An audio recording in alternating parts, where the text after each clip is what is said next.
porque además de lo que nos enteramos, horas después, es que llega...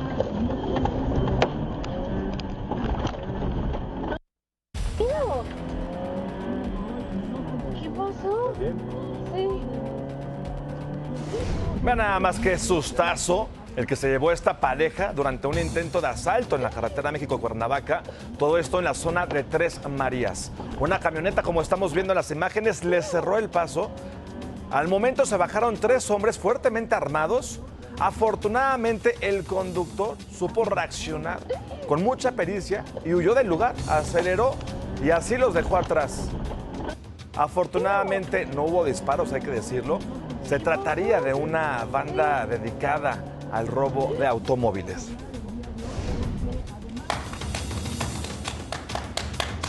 ¿Cómo están? Muy buenos días. Ya miércoles 10 de diciembre del 2025. Así es, muchachos, que se vea el ánimo. Ya estamos a mitad de semana. Ya huele a fin de semana, así que vamos a echarle muchas ganas, mucha actitud. Oigan, les tenemos mucha información, así que va a ser para mí un verdadero placer y una alegría enorme que nos acompañen a lo largo de estos 90 minutos. Ahora sí, si les parece bien, vámonos con este resumen de la información más importante hasta este momento. La defensa del cofundador del cártel de Sinaloa, Ismael El Mayo Zambada, solicitó posponer por 90 días la sentencia contra su cliente.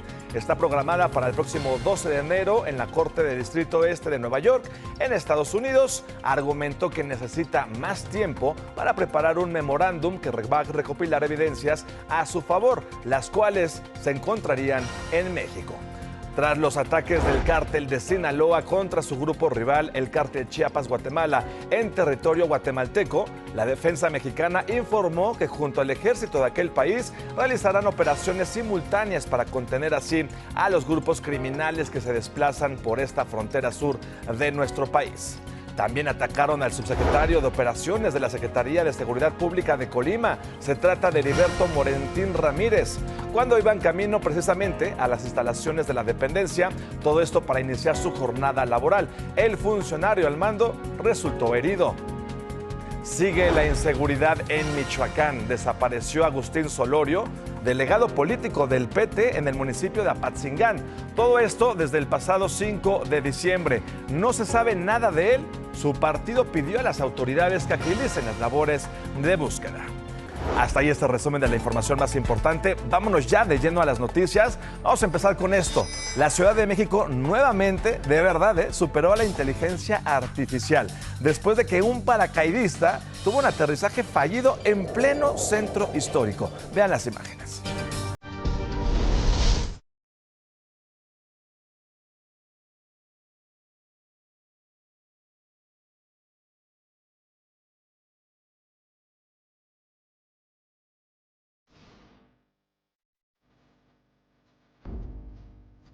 Y bueno, estas imágenes rápidamente le dieron la vuelta a las redes sociales.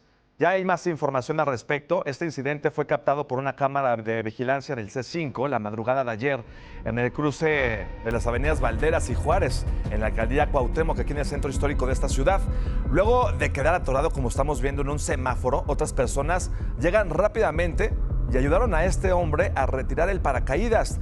Tras varios intentos, lograron zafarlo. En ese momento, una patrulla de seguridad ciudadana llegó a este lugar. Por fortuna, no hubo personas lesionadas. Esto pudo haber sido muy grave. El responsable ya fue identificado. Se trata de Miles Pack, un ciudadano estadounidense de 36 años, y contó que para realizar su hazaña, voló en una avioneta ligera que descendió de altura en esta zona para que pudiera lanzarse. Fue remitido a un juzgado cívico donde se demostró que no hubo faltas administrativas y fue liberado. De acuerdo con las leyes locales, provocar daños a la infraestructura o mobiliario urbano es considerado delito que pueden derivar en arrestos o multas que podrían superar los 200,000 pesos.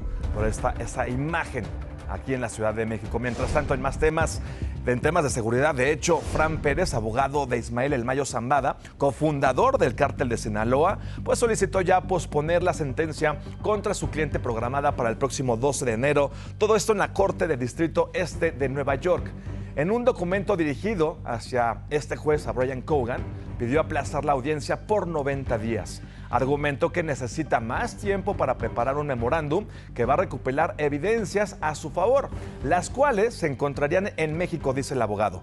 De esta manera, dijo también, permitirá que la Corte emita su condena. Sin embargo, la defensa detalló que han tenido complicaciones logísticas para reunir estas evidencias y descartó que la petición sea para atrasar este proceso. Hay que recordar que este ex líder del cártel Sinaloa se declaró culpable en agosto de cargos de narcotráfico, tras lograr un acuerdo con los fiscales estadounidenses a cambio de no recibir la pena de muerte. Estaremos muy al pendiente de toda esta situación. Oigan, y ya que estamos hablando de estos temas, quien ya consiguió una prórroga fue Servando Gómez Latuta. ¿Se acuerdan de él? El ex líder de la familia michoacana, ahí lo estamos viendo en pantalla. Su audiencia en una corte de Nueva York estaba programada para ayer, pero ¿qué creen? El juez autorizó posponerla hasta el próximo 17 de marzo del 2026. Todo esto ante la posibilidad de que haya un acuerdo entre la Fiscalía y el capo mexicano. Y vamos a seguir hablando de narcotraficantes, así es. Estados Unidos y México intercambiaron prisioneros, así es, de nueva cuenta. El Departamento de Justicia informó que el 5 de diciembre entregó a 14 mexicanos que cumplían condenas por tráfico de armas y drogas en suelo estadounidense.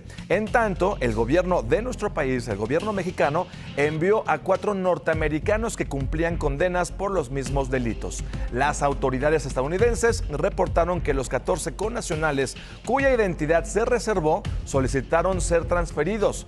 La operación se realizó bajo tratado internacional de transferencia de prisioneros. Es la tercera en su tipo en lo que va de este 2025, que prácticamente ya se nos fue de las manos.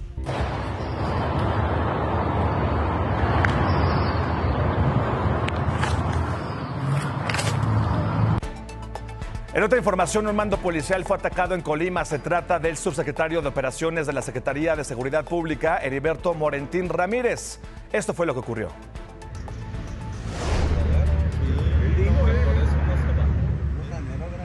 Como atacaron a balazos a este funcionario a plena luz del día en la capital del estado.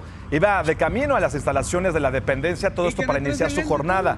La camioneta recibió al menos 20 disparos y Morentín Ramírez sí resultó lesionado, aunque está fuera de peligro afortunadamente. Un par de horas después del ataque, un hombre fue detenido. Las autoridades siguen recabando información para detener a otros involucrados.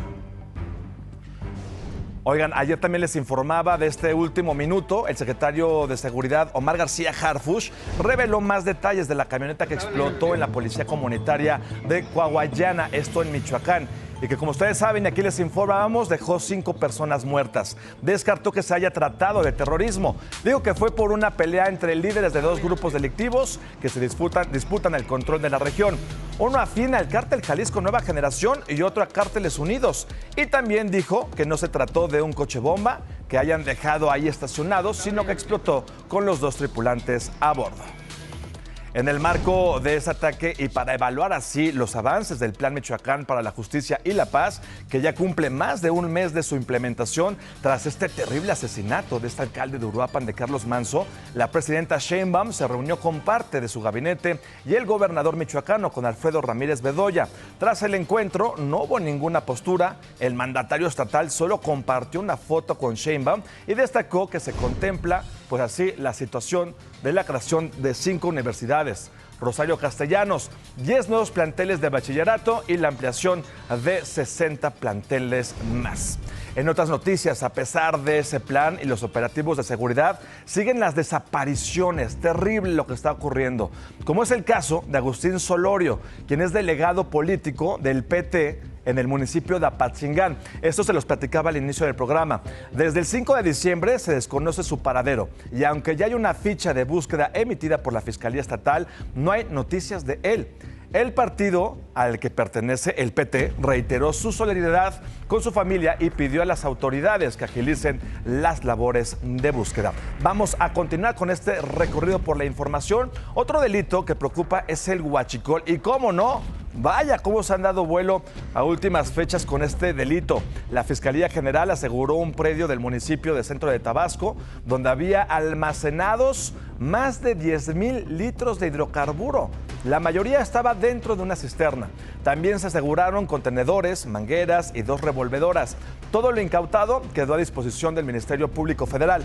No hubo ningún detenido por estos hechos. Las extorsiones también, así como el huachicol, también mantienen en alerta a las autoridades. El secretario de Seguridad, Omar García Harfuch, confirmó que en el primer trimestre del 2026 pues van a ser bloqueadas completamente la señal telefónica en los 14 penales federales y en los 13 centros penitenciarios de la Ciudad de México. Todo esto para frenar las extorsiones que salen desde estos lugares.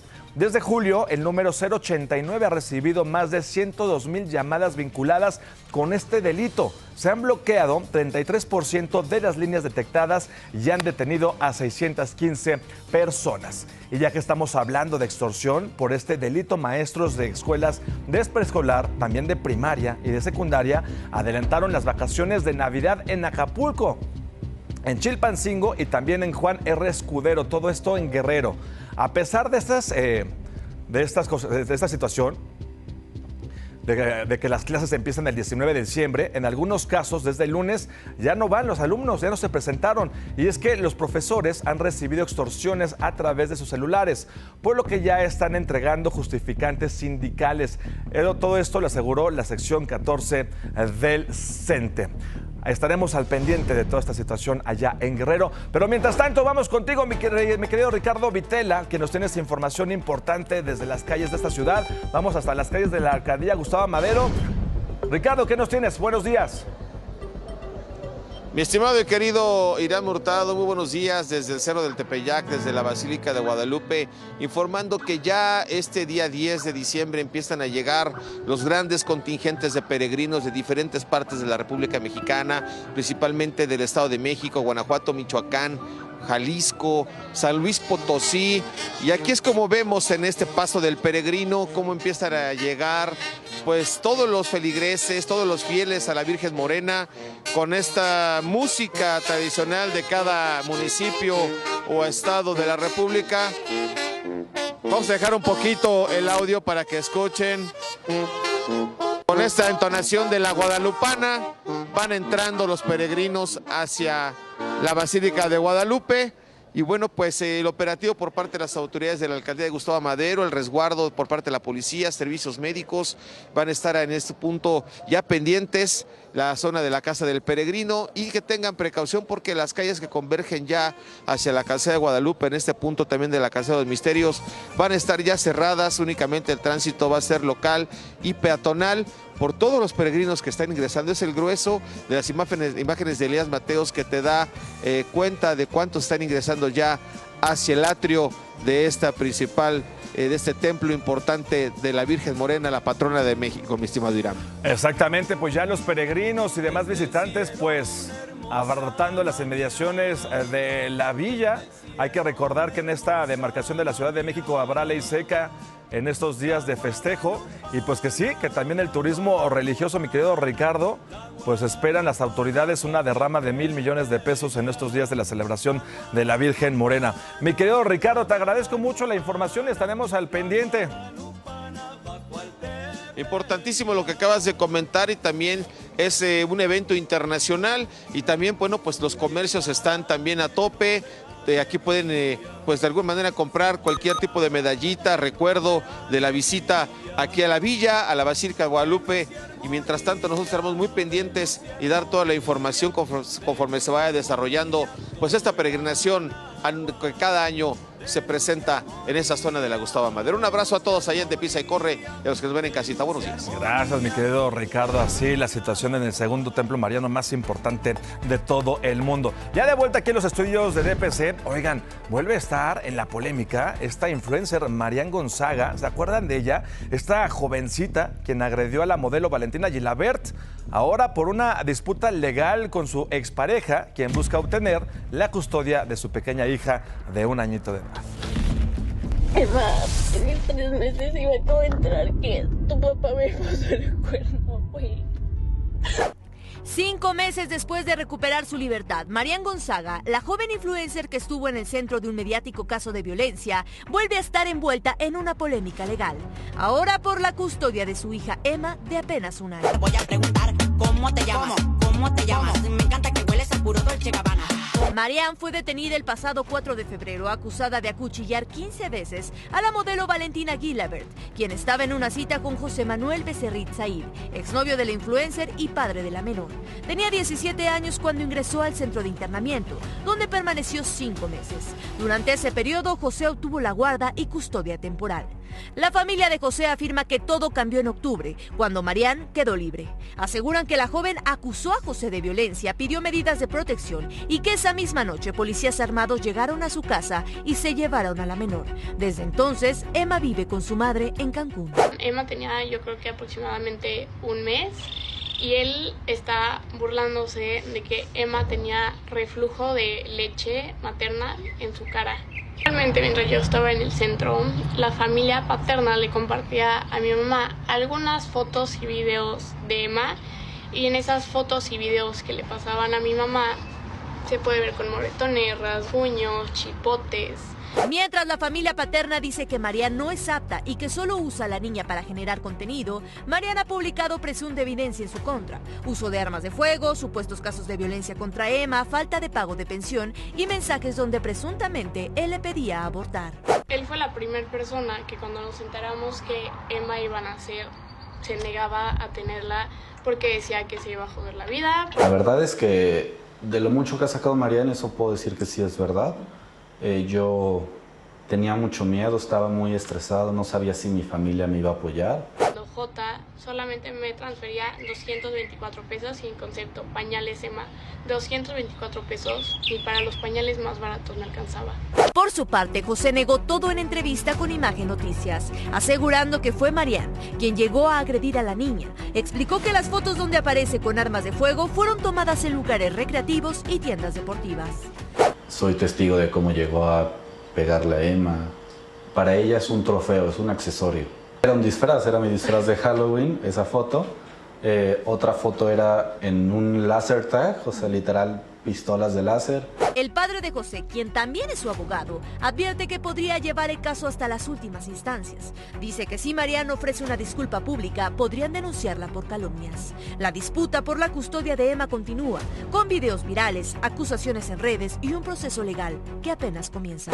Me mantuve alejado de la situación, pero en el momento en que se fueron a difamar a mi hijo, a difamarme a mí y a poner en peligro a mi nieta, ahí sí van a topar con pared.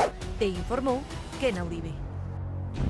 Pues ahí está la situación con esta jovencita. Seguramente darán mucho de qué hablar en los próximos días. Estaremos al pendiente de todo. 8:30 de la mañana en punto. Vámonos rápidamente con la información. En breve les platico. En Cozumel, Quintana Roo, detuvieron a 4 personas ligadas al cártel Jalisco Nueva Generación.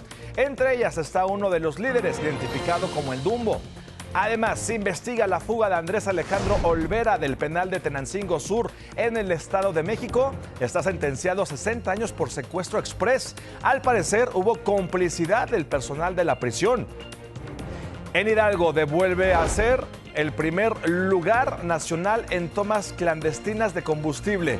Entre enero y septiembre de este año se registraron poco más de 1,900 perforaciones en los ductos de Pemex. En más información, estudiantes de la Normal Rural de Ayotzinapa tomaron la caseta de Palo Blanco, esto en Guerrero, como parte de las movilizaciones por el asesinato de 2 normalistas, todo esto en 2011. Y suman 5 nuevos casos de gusano barrenador en humanos en tan solo una semana. Los nuevos contagios están en Chiapas y también en Quintana Roo.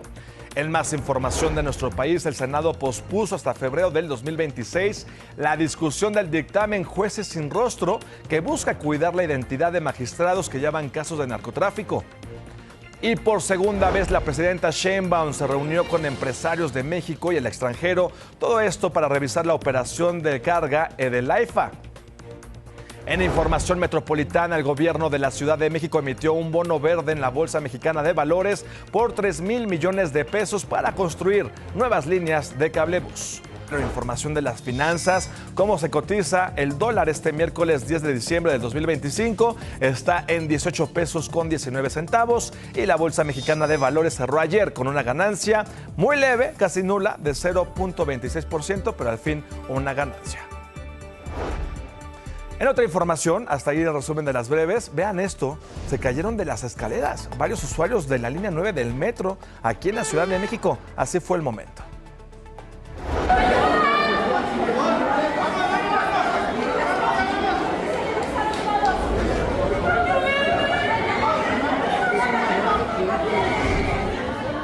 Y fueron 12 los usuarios lesionados, 3 de ellos tuvieron que ser trasladados a un hospital. El sistema de transporte colectivo Metro informó que una mujer perdió el equilibrio, cayó y ocasionó en efecto dominó, ocasionando que otras personas resbalaran. Añadió que los afectados serán apoyados por la aseguradora del Metro capitalino. Eso es la versión de lo que dicen en el metro, aunque hay usuarios que dicen que las escaleras fueron las que habrían fallado. Y miren estas imágenes, pescadores en costas de Colima captaron a un par de orcas, así es, nadando muy cerquita de su embarcación.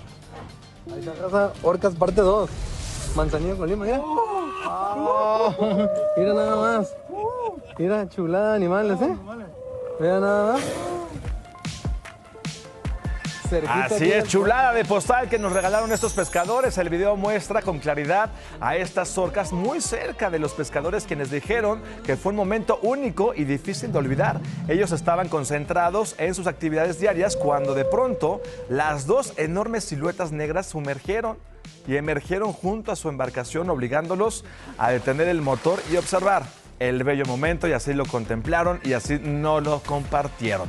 Gracias a todos los pescadores allá en Colima. Mientras tanto, les platico rápidamente que el marchista mexicano y medallista olímpico Carlos Mercenario visitó ayer el Hospital Ángeles Zacoxpa, ofreció una plática motivacional a los profesionales de la salud.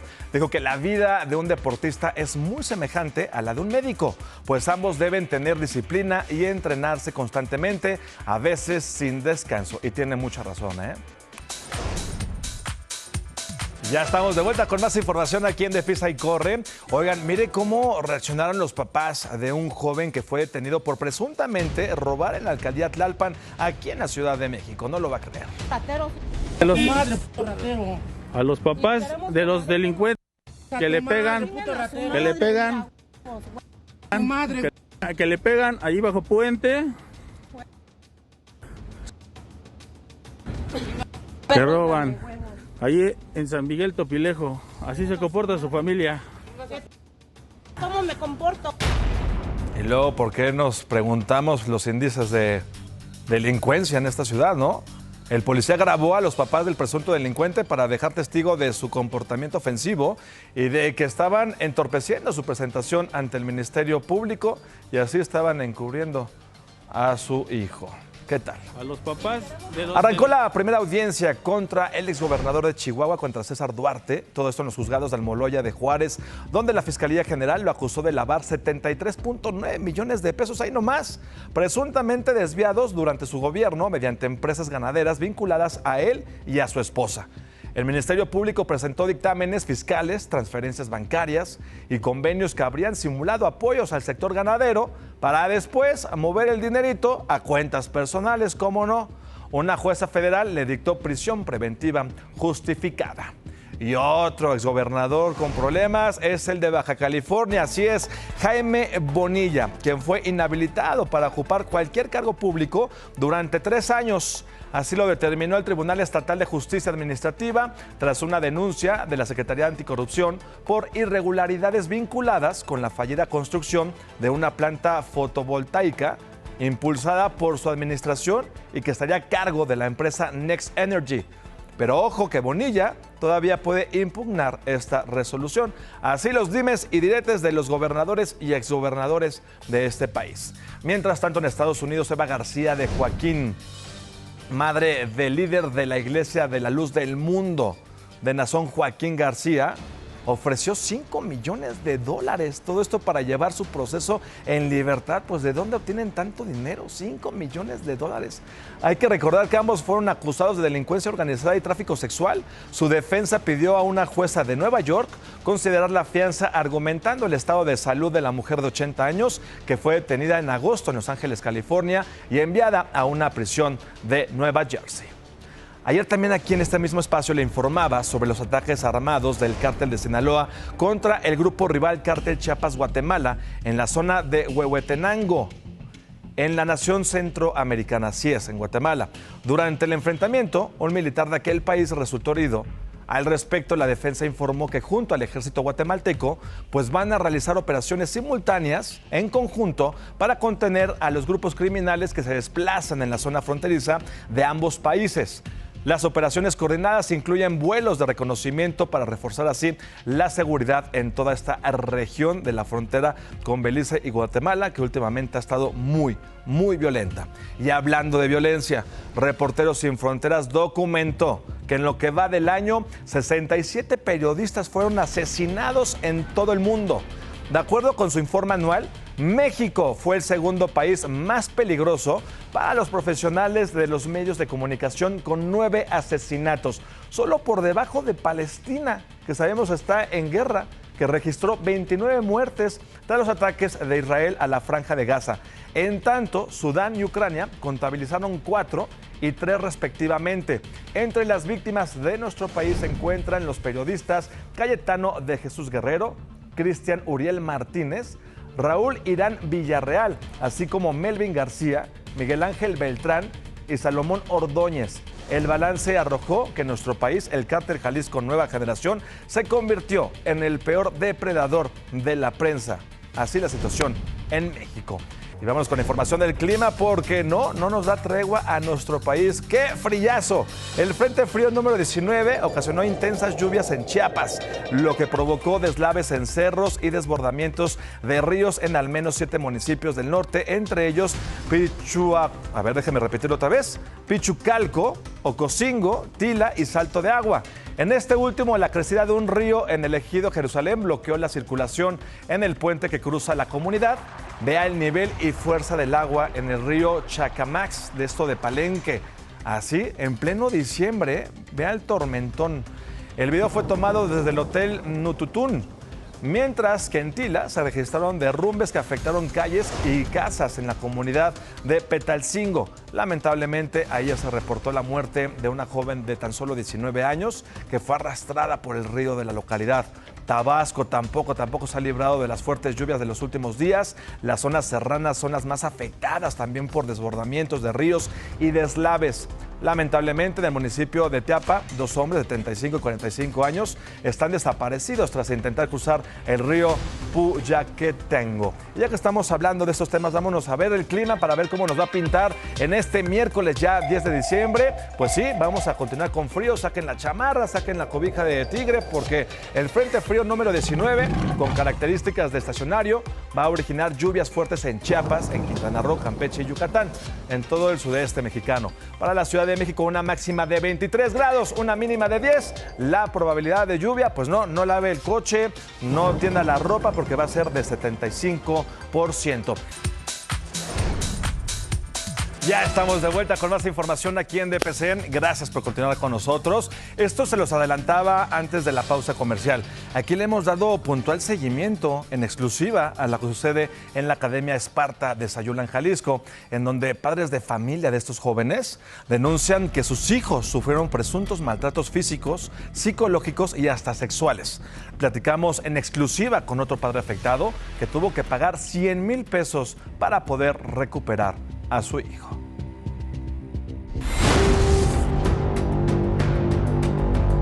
Me pegaban, me pateaban. Cuando estábamos dormidos a veces, pues me llegaron a patear, me mojaban para despertarme.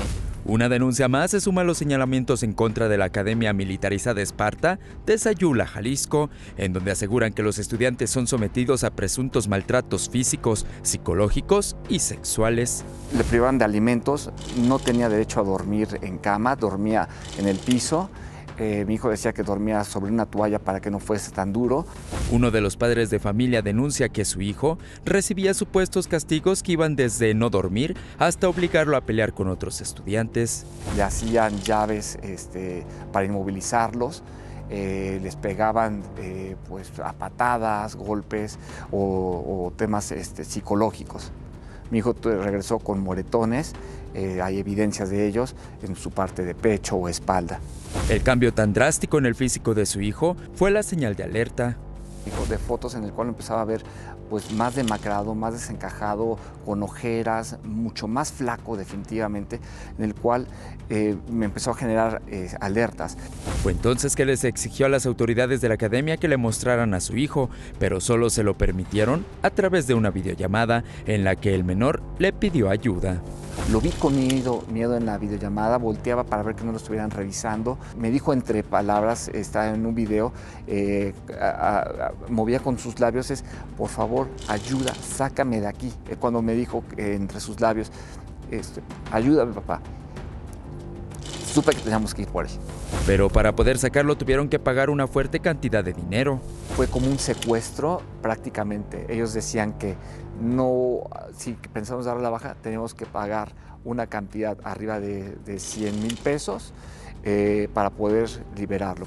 Afortunadamente su hijo ya se encuentra a salvo en su casa, pero aún enfrenta los daños psicológicos que la escuela militarizada le dejó. Tengo traumas, eso lo estoy trabajando ahorita, pero aún sigo teniendo traumas, tengo pesadillas, aún tengo miedo y eso lo estoy intentando curar, pero eso me está costando. Informó Kevin Esqueda.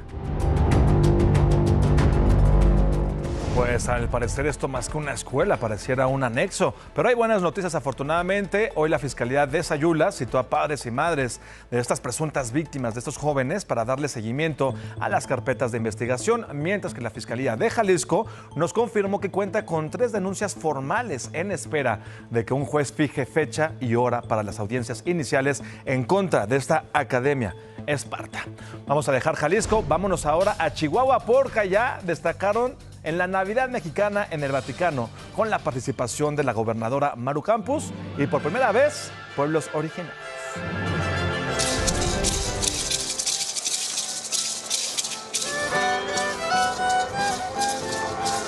Y así los matachines entraron a la iglesia San Salvatore en Lauro, en donde ha seguido la celebración con los ritmos mexicanos.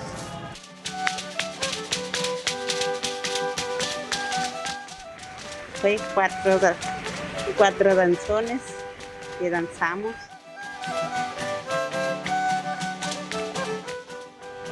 Yo sé que Diosito y la Virgen Guadalupe nos trajo aquí. Es la primera vez que la tarahumara se hace presente en Roma y para nosotros es decirle al mundo que existimos, que estamos en resistencia ante tanta situación de violencia y que esto llena de esperanza a la comunidad. Esta noche nos orgullece presentar a nuestro coro de niñas Rarámuri del albergue Yermo y Parras del municipio de Carichí, municipio de Chihuahua. Su voz se encontrará con el talento de un grupo muy querido por nuestro país, el conjunto Primavera.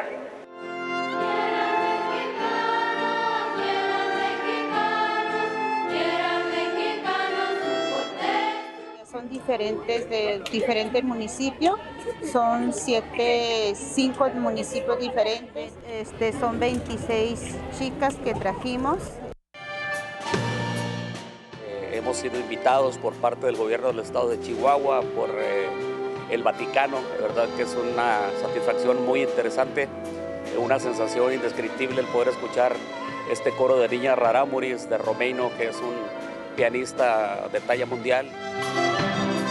Ayúdame a ver, yo quiero saber lo que debo hacer.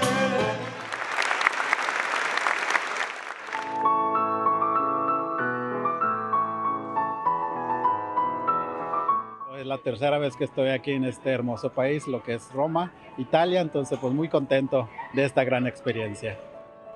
Y desde Roma, las tradiciones de Chihuahua no solo cantaron Navidad, sino también cantaron tradición, identidad y esperanza. Para Imagen, Marinelli Tremamundo.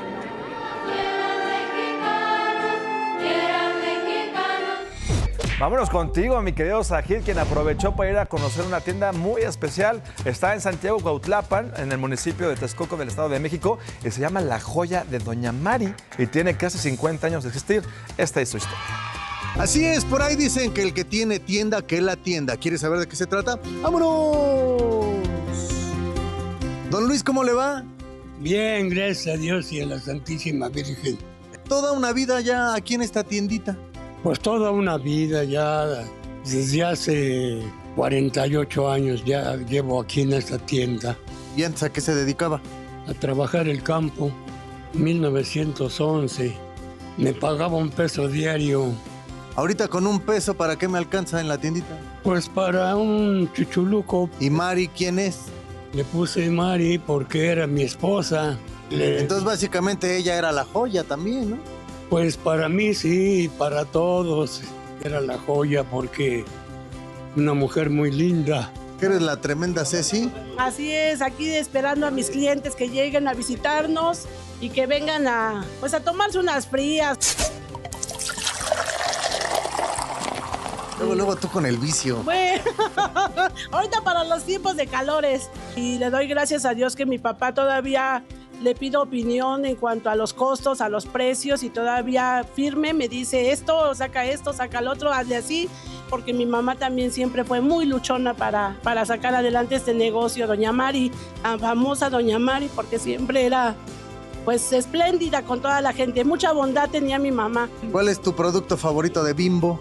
Las rebanadas de Bimbo o los bimbuñuelos. Quítate mochas con uno. Órale, pues sí. Por los siglos de los siglos, amén. Aquí nos esperamos, chicos. Bueno, regresamos allá al estudio. A ver, dame a mí que no me tocó. El que tiene tienda, que la tienda, y si no, que la venda. Yo voté por ti. Yo también voté por mí.